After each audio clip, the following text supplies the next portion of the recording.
Harry Potter and the Philosopher's Stone, Chapter 9, The Midnight Duel. Harry had never believed he would meet a boy he hated more than Dudley, but that was before he met Draco Malfoy.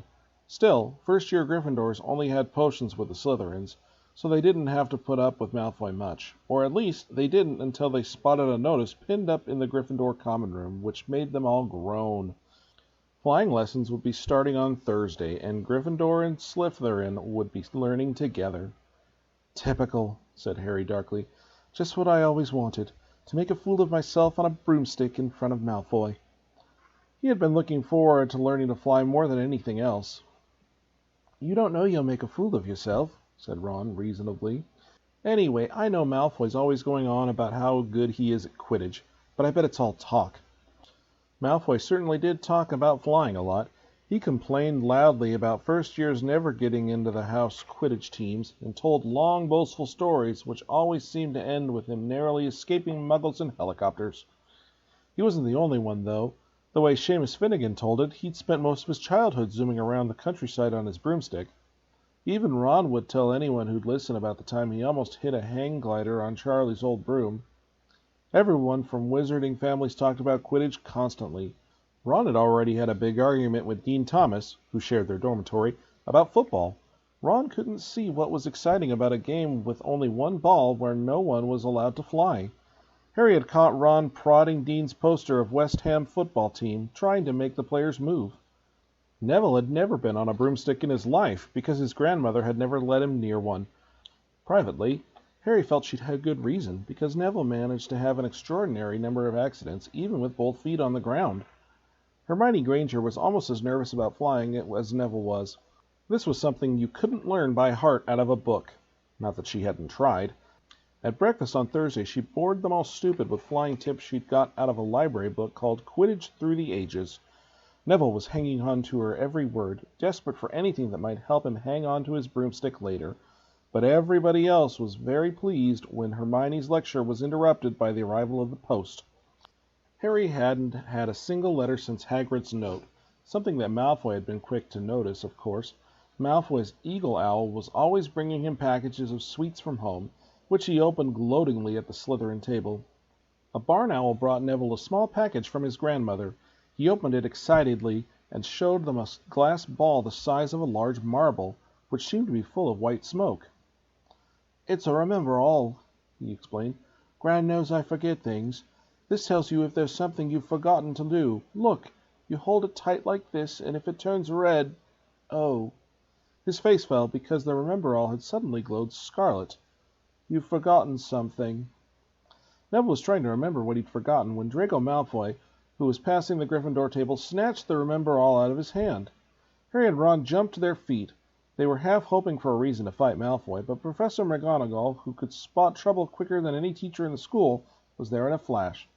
"What's going on?" "Malfoy's got my remember-all." Scowling, Malfoy quickly dropped the remember-all back on the table. "Just looking," he said, and he slopped away with Crabbe and Goyle behind him. At 3:30 that afternoon, Harry, Ron, and the other Gryffindors hurried down the front steps in the grounds for their first flying lesson. It was a clear, breezy day, and the grass rippled under their feet as they marched down the sloping lawns towards a smooth lawn on the opposite side of the grounds to the Forbidden Forest, whose trees were swaying darkly in the distance. The Slytherins were already there, and so were 20 broomsticks lying in neat lines on the grounds. Harry had heard Fred and George complain about the school's brooms, saying that some of them started to vibrate if you flew too high, or always flew slightly to the left. Their teacher, Madam Hooch, arrived. She had short gray hair and yellow eyes like a hawk. "Well, what are you waiting for?" she barked. "Everyone stand on a broomstick. Come on, hurry up."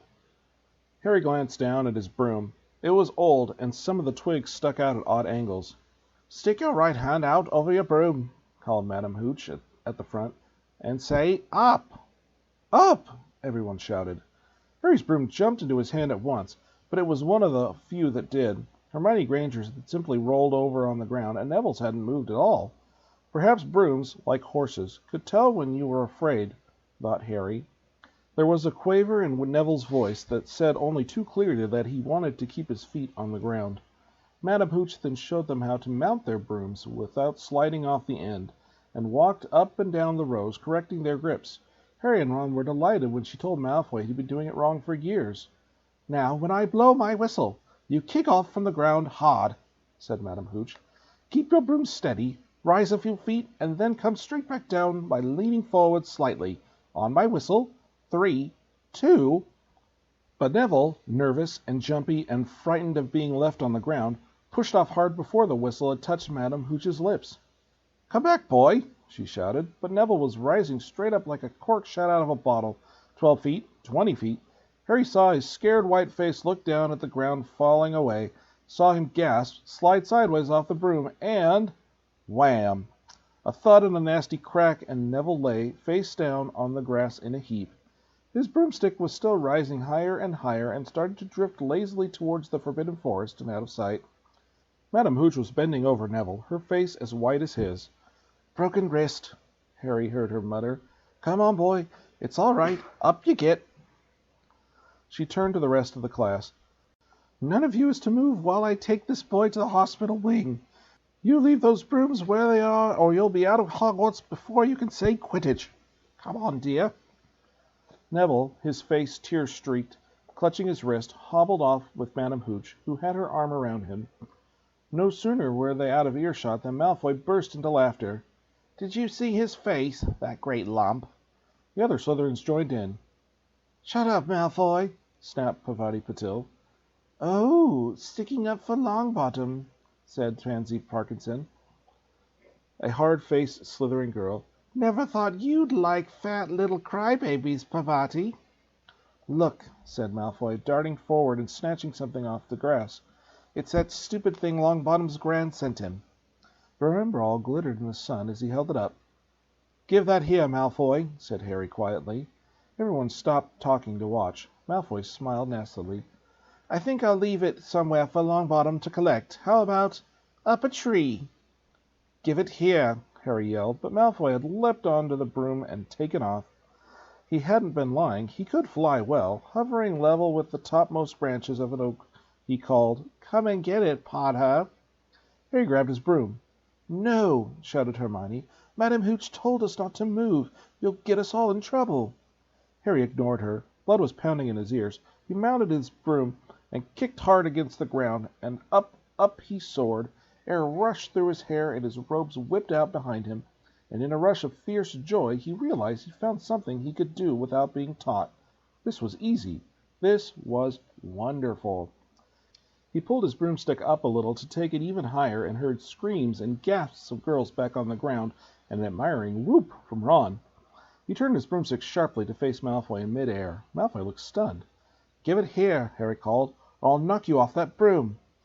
"Oh, yeah?" said Malfoy, trying to sneer, but looking worried. Harry knew, somehow, what to do. He leaned forward and grasped the broom tightly in both hands, and it shot towards Malfoy like a javelin.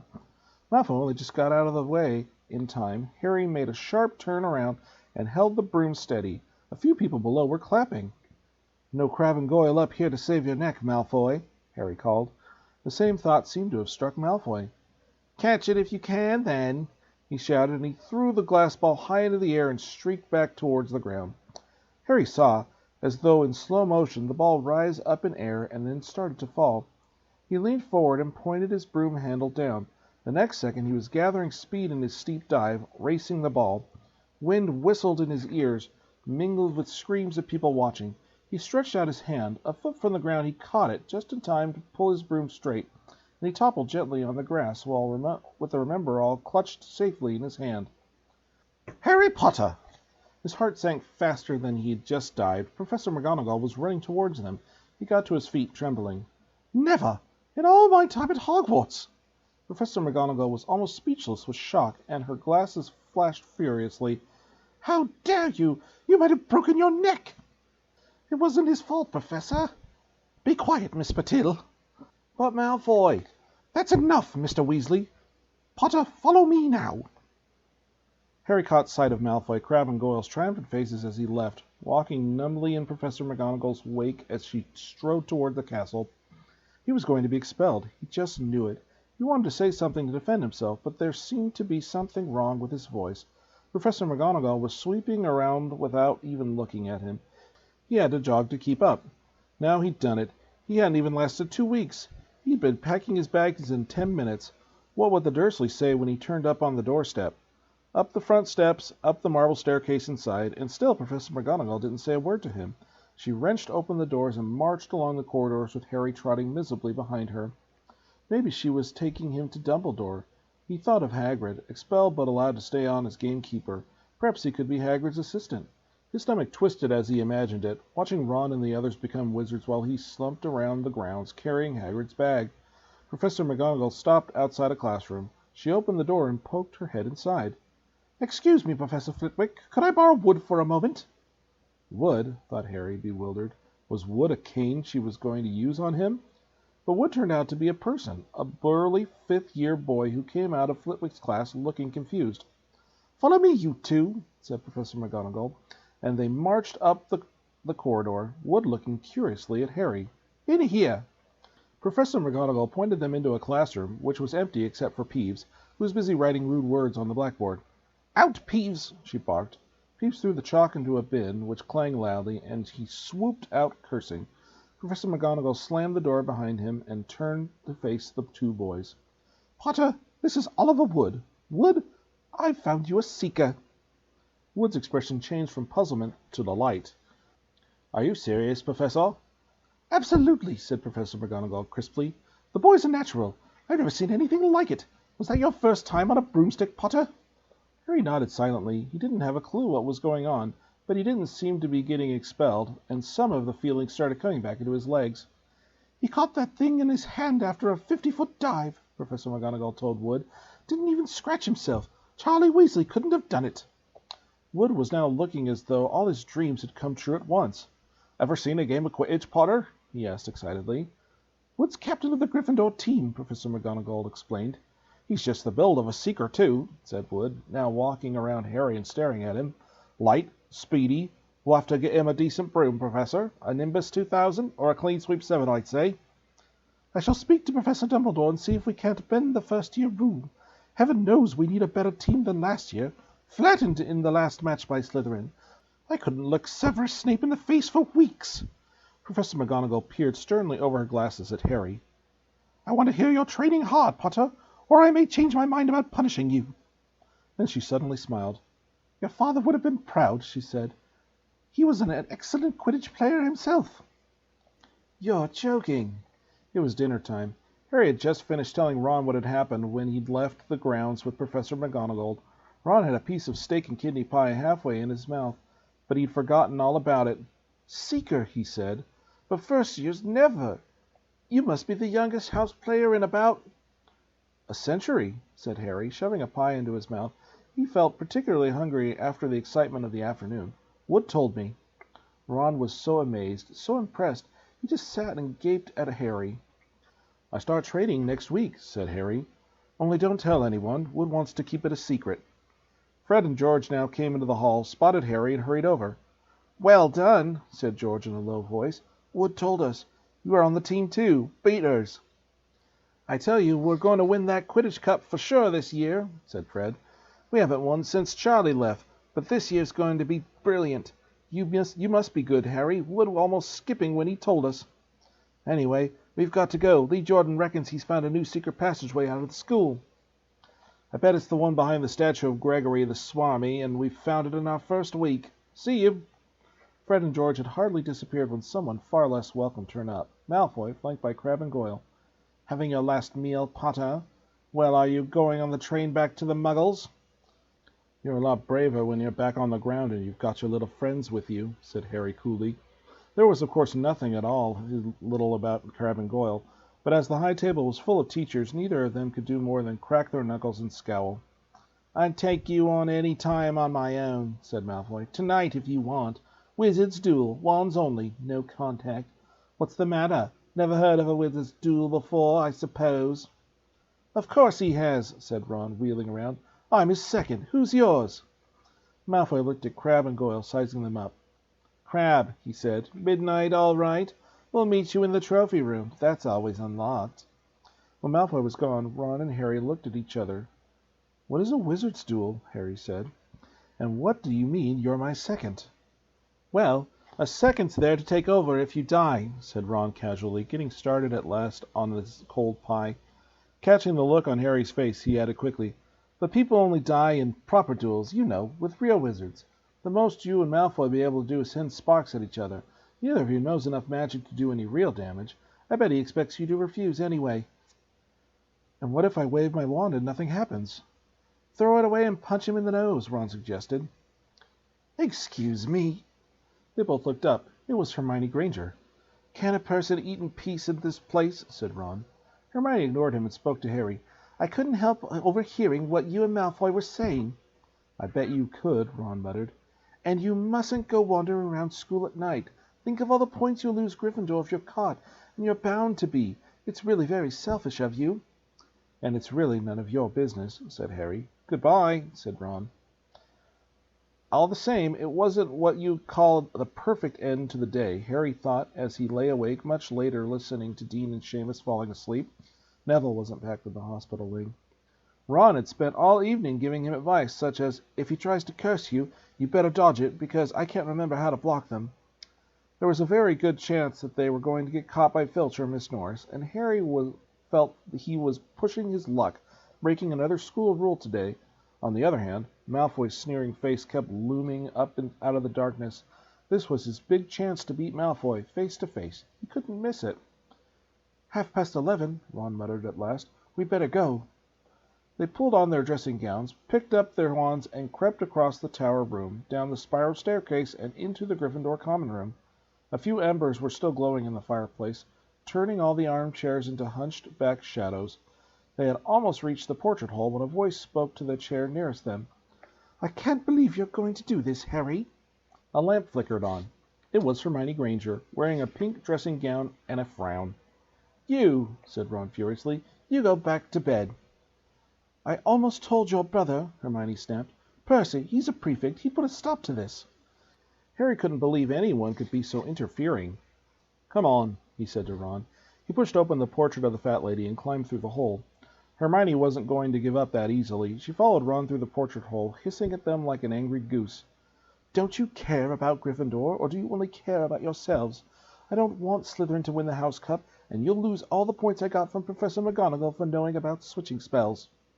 Go away. All right, I warned you. You just remember what I said. When you're on the train home tomorrow, you're so... But what they were, they never did find out. Hermione had turned to the portrait of the fat lady to get back inside and found herself facing an empty painting. The fat lady had gone on a nighttime visit, and Hermione was locked out of the Gryffindor Tower. Now what am I supposed to do? She said shrilly. That's your problem, said Ron. We've got to go. We're going to be late. They hadn't even reached the end of the corridor when Hermione caught up with them. I'm coming with you, she said. You are not. You don't think I'm going to stand out here and wait for Filch to catch me? If he finds all three of us, I'll tell him the truth.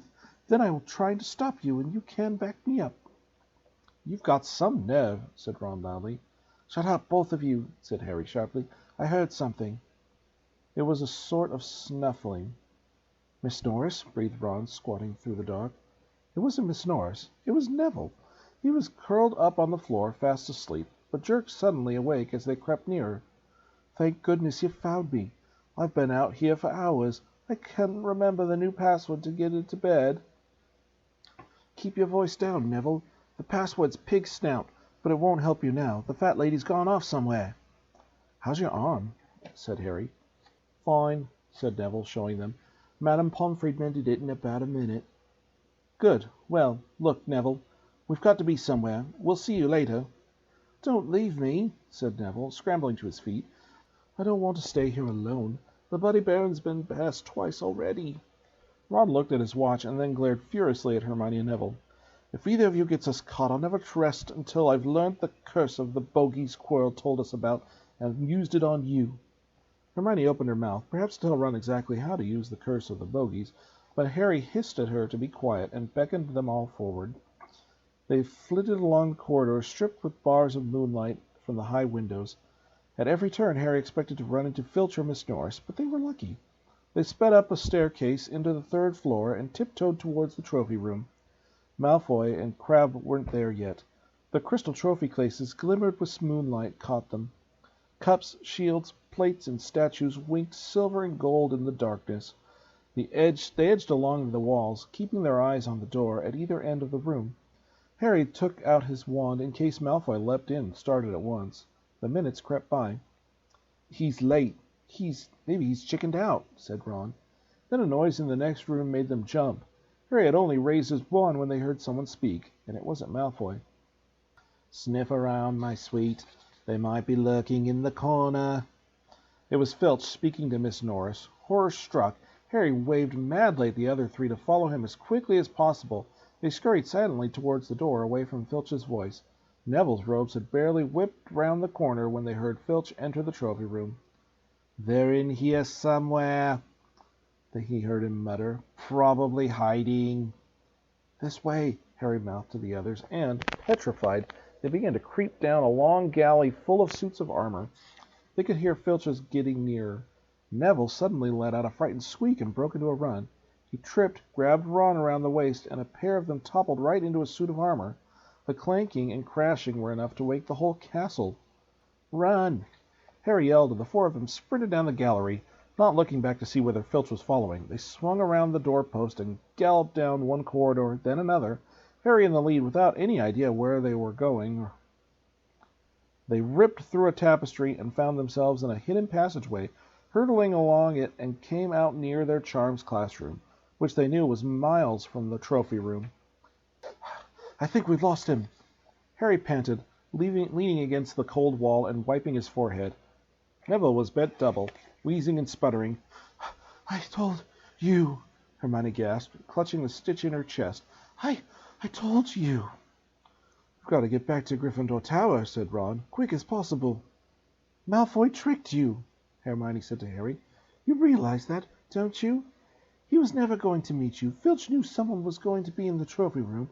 Malfoy must have tipped him off." Harry thought she was probably right, but he wasn't going to tell her that. "Let's go." It wasn't going to be that simple. They hadn't gone more than a dozen paces when a doorknob rattled and something came shooting out of the classroom in front of them. It was Peeves. He caught sight of them and gave a squeal of delight. "Shut up, Peeves. Please. You'll get us thrown out." Peeves cackled. "Wandering around at midnight, tickly firsties. Tut, tut, tut. Naughty, naughty, you'll get caughty." "No, not if you don't give us away, Peeves. Please." "Should tell Filch I should," said Peeves in a saintly voice, but his eyes glittered wickedly. "It's for your own good, you know." "Get out of the way," snapped Ron. Took a swipe at Peeves. This was a big mistake. "Students out of bed!" Peeves bellowed. "Students out of bed down the charms corridor!" Ducking under Peeves, they ran for their lives right to the end of the corridor, where they slammed into a door, and it was locked. "This is it," Ron moaned as they pushed helplessly against the door. "We're done for. This is the end." They could hear footsteps, Filch running as fast as they could towards Peeves' shouts. "Oh, move over!" Hermione snarled. She grabbed Harry's wand, tapped the lock, and whispered, "Alohomora!" The lock clicked, and the door swung open. They piled through it, shut it quickly, and pressed their ears against it, listening. "Which way did they go, Peeves?" Filch was saying. "Quick, tell me." "Say, please." "Don't mess about, Peeves. Where did they go?" "Shan't say nothing if you don't say please," said Peeves, in his annoying sing-songy voice. "All right, please." "Nothing. Ha ha ha! Told you I wouldn't say nothing if you didn't say please. Ha ha ha!" And they heard the shout of Peeves whooshing away and Filch cursing in rage. "He thinks the door's locked," Harry whispered. "I think we'll be okay. Get off, Neville." For Neville had been tugging on the sleeve of Harry's dressing gown for the last minute. What? Harry turned around and saw, quite clearly, what. For a moment, he was sure he'd walked into a nightmare. This was too much, on top of everything that had happened so far. They weren't in a room, as he had supposed. They were in a corridor, the forbidden corridor on the 3rd floor, and now they knew why it was forbidden. They were looking straight into the eyes of a monstrous dog, a dog which filled the whole space between ceiling and floor. It had 3 heads, 3 pairs of rolling mad eyes, 3 noses twitching and quivering in their direction, 3 drooling mouths, saliva hanging in slipping ropes from their yellowish fangs. It was standing quite still, all 6 eyes staring at them, and Harry knew that the one reason they weren't already dead was their sudden appearance had taken it by surprise. But it was quickly getting over that. There was no mistaking what those thunderous growls meant. Harry groped at the doorknob. Between Filch and death, he'd take Filch. They fell backwards. Harry slammed the door shut, and they ran. They almost flew back down the corridor. Filch must have hurried off to look at them somewhere else, because they didn't see him anywhere, but they hardly cared. All they wanted to do was put as much space as possible between them and that monster. They didn't stop running until they reached the portrait of the fat lady on the 7th floor. "Where on earth have you been?" she asked, looking at their dressing gowns hanging off their shoulders with their flushed, sweaty faces. "Never mind that. Pig snout! Pig snout!" Harry panted, and the portrait swung forward. They scrambled into the common room and collapsed, trembling, into armchairs. It was a while before any of them said anything. Neville, indeed, looked as though he'd never speak again. "What do you think they're doing, keeping a thing like that locked up in the school?" said Ron finally. "If any dog needs exercise, that one does." Hermione had got both her breath and her bad temper back again. "You don't use your eyes, any of you, do you?" she snapped. "Didn't you see what it was standing on?" "The floor," Harry suggested. "I wasn't looking at its feet. I was too busy looking at its heads." "No, not the floor. It was standing on a trap door. It's obviously guarding something." She stood up, glaring at them. "I hope you're pleased with yourselves. You could have all been killed, or worse, expelled. Now, if you don't mind, I'm going to bed." Ron stared at her, his mouth open. "No, we don't mind," he said. "You'd think we'd dragged her along, wouldn't you?" But Hermione had given Harry something else to think about as he climbed back into bed. The dog was guarding something. What had Hagrid said? Gringotts was the safest place in the world for something you wanted to hide, except perhaps Hogwarts. It looked as though Harry had found out where the grubby little package from the vault 713 was.